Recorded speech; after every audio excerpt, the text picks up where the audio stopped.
शेतकऱ्याची मेहनत आमची जबाबदारी. प्रगत तंत्रज्ञानासह पिकांचे संपूर्ण संरक्षण. इडीमॅक्स बायोटेक, तुमच्या शेतीचा खरा पार्टनर. नमस्कार शेतकरी मित्रांनो, 7 ऑगस्ट 2026 पासून पावसाचा जो अंदाज आहे तो आपण या ठिकाणी बघणार आहोत आणि त्यानंतर जो मोठा पाऊस येणार आहे त्याबद्दलही आपण माहिती जाणून घेणार आहोत. त्यामुळे व्हिडिओला शेवटपर्यंत नक्कीच बघा. आपण जर हा व्हिडिओ पहिल्यांदा बघत असाल तर सर्वात आधी चॅनलला सबस्क्राईब करा, व्हिडिओला लाईक करा नवीन अपडेट बघण्यासाठी. मित्रांनो, सध्याच्या वातावरणामध्ये आपल्याला भरपूर ठिकाणी किनारपट्टीपासून कोकण भागामध्ये आपल्याला हलका पाऊस बघायला मिळत आहे, रिमझिम पाऊस बघायला मिळत आहे. त्यामध्ये आपल्याला मुंबईचा काही भाग असणार आहे, तसेच त्र्यंबकेश्वर, नाशिक आहे, पुण्याचा काही भाग आहे, सातारा, रत्नागिरीचा काही भाग आहे आणि सिंधुदुर्ग, कोल्हापूरचा काही भाग आहे. तर आपल्याला ह्या भागांमध्ये रिमझिम पाऊस सध्या बघायला मिळत आहे. अधूनमधून तोही बारीक आपल्याला पाऊस बघायला मिळतात. तसंच मालेगावच्या काही भागात, जळगावच्या काही भागात आपल्याला तुरळक ठिकाणी हलका पाऊस बघायला मिळत आहे. परंतु आता हा जो पाऊस चालू आहे यानंतर आता मोठा पाऊस आपल्याला कधी बघायला मिळणार आहे, ऑगस्ट महिन्यामध्ये कोणत्या तारखेला आपल्याला मोठा पाऊस आहे याची संपूर्ण माहिती आपण या ठिकाणी जाणून घेणार आहोत. आता मेन म्हणजे आता या अरबी समुद्राकडून वाऱ्याचं प्रमाण वाढलेलं आपल्याला या ठिकाणी बघायला मिळत आहे. 40-50 प्रति तास किलोमीटर याप्रमाणे आहे आणि आपल्या काही भागांमध्ये 25 ते 30 प्रति तास किलोमीटर याप्रमाणे आपल्याला वारे बघायला मिळत आहे. आता या पूर्ण हालचालीचा परिणाम बघून आपण पावसाची शक्यता बघणार आहोत. कोणत्या तारखेला कोणत्या जिल्ह्यामध्ये, तालुक्यामध्ये पावसाची शक्यता आहे. चॅनलला सबस्क्राईब करा, व्हिडिओला लाईक करा, आपले गाव, तालुका, जिल्हा आम्हाला कमेंट करा.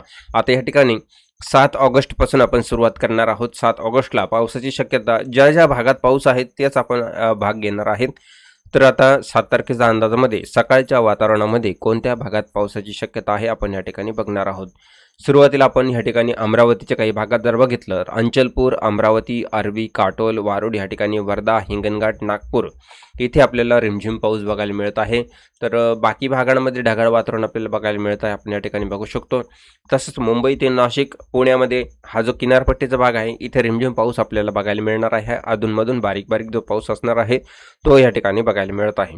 त्यानंतर 7 तारखेला दिवसभराच्या अंदाजामध्ये दुपारी जर बघितलं तर आपल्याला नागपूर भागामध्ये जोरदार पावसाची शक्यता 7 ऑगस्ट रोजी आहे.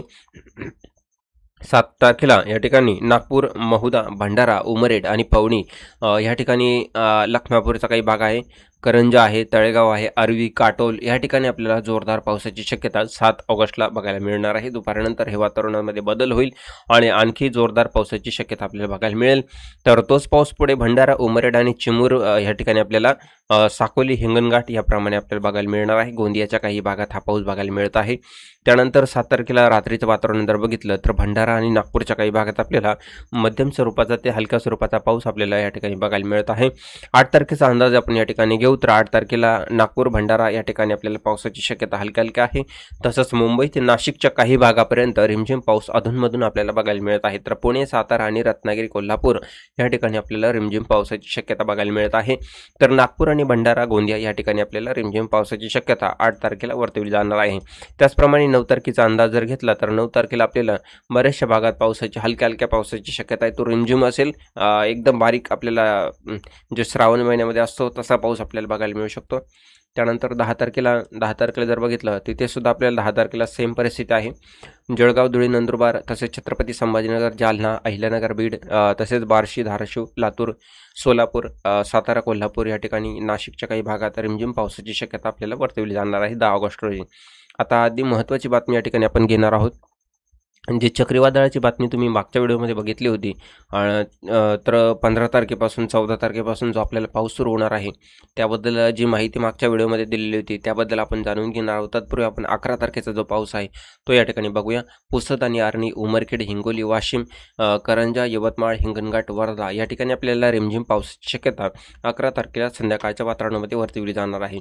त्याचप्रमाणे 12 तारखेच्या अंदाजामध्ये जर बघितली तर 12 तारखेच्या अंदाजामध्ये आणखी थोडासा बदल आपल्याला या ठिकाणी बघायला मिळत आहे. बदल म्हणजे वाऱ्यामध्ये वाऱ्याचं जे प्रमाण आहे ते वाढलेले या ठिकाणी आपल्याला बघायला मिळत आहे. 12 ऑगस्ट रोजी जर बघितलं तर वाऱ्याचं प्रमाण आणखी वाढलेलं असल्यामुळे मुंबई ते नाशिक भाग, तसेच पुण्यामध्ये, रत्नागिरी आणि सातारा, कोल्हापूर, सिंधुदुर्ग आणि सांगलीच्या काही भागात आपल्याला जो रिमझिम पाऊस आहे तो वाढलेला आपल्याला बघायला मिळेल. तर त्याची तीव्रता जी आहे ती सारखी आपल्याला बघायला मिळेल अधूनमधून आणि थोडीशी तीव्रता वाढण्याची शक्यता 12 ऑगस्ट रोजी आपल्याला वर्तवली जात आहे. त्याचप्रमाणे गोंदियामध्ये आपल्याला रिमझिम पावसाची शक्यता बघायला मिळत आहे. गोंदियामध्ये का का रिमझिम पाऊस सुरू होत आहे? कारण या ठिकाणी बंगालच्या उपसागरामध्ये कमी दाबाचे क्षेत्र या ठिकाणी सक्रिय झालेले आपल्याला बघायला मिळत आहे. तर ह्याच कमी दाबामुळे आपल्याला पाऊस पुढे कसा असणार आहे त्याची संपूर्ण आपण माहिती आता घेणार आहोत. तत्पूर्वी आपण 13 तारखेचा अंदाज घेऊ आणि पुन्हा एकदा 14 तारखेच्या अंदाजाकडे वळूया. कारण मागच्या व्हिडिओमध्ये सांगितलं होतं की आपल्याला 14, 15, 16, 17, 18 तारखेला जोरदार पावसाची शक्यता वर्तविली जाणार आहे. त्यामुळे आपल्याला पूर्ण भागात आपण बघणार आहोत. 13 तारखेचा अंदाज या ठिकाणी घेऊ. 13 तारखेच्या अंदाजामध्ये जर बघितलं तर आपल्याला काही भागांमध्ये या ठिकाणी नागपूर, भंडारा, गोंदिया इथे आपल्याला रिमझिम पावसाची शक्यता बघायला मिळत आहे. आणि 14 तारखेच्या अंदाजामध्ये जर बघितलं तर आता गोंदियामध्ये आपल्याला या ठिकाणी मध्यम स्वरूपाचा पाऊस आहे. भंडारा, तुमसर, साकोली, गोंदिया, देवरी या ठिकाणी आपल्याला पावसाची शक्यता वर्तविली जात आहे. आणि अति महत्त्वाची बातमी म्हणजे मित्रांनो, आता जो कमी दाब आहे तो बंगालच्या उपसागराकडून आपल्याकडे येत आहे. म्हणजे कोणत्या भागाकडे येत आहे? नागपूर, भंडारा, गोंदिया, चंद्रपूर, गडचिरोली, अमरावती, अकोला, जळगाव, अहिल्यानगर, तसेच छत्रपती संभाजीनगर, जालना ह्या भागाकडून त्याचा प्रवास असतो. परंतु जे अरबी समुद्राकडून जे वारे वाहत आहेत त्याचा स्पीड, ती तीव्रता जी आहे ती वाढलेली आपल्याला या ठिकाणी बघायला मिळत आहे. म्हणजे बंगालच्या उपसागराकडून ह्या भागाकडून पाऊस येतोय आणि विरुद्ध दिशेने आपल्याला वारं दिसत आहे. म्हणजे वारं ज्या कमी दाबाला आहे ते पुढे ढकलले जात आहे. म्हणजे तो कमी दाब आपल्या ह्या भागाकडे येत आहे तर तो वाऱ्यामुळे मागं खेचला जात आहे. जर मागं खेचला जात आहे तर मग तो कमी दाब आहे तो डायरेक्टली उत्तर प्रदेश किंवा बंगालमध्ये आपल्याला बांगलादेशमध्ये जाण्याची शक्यता आहे.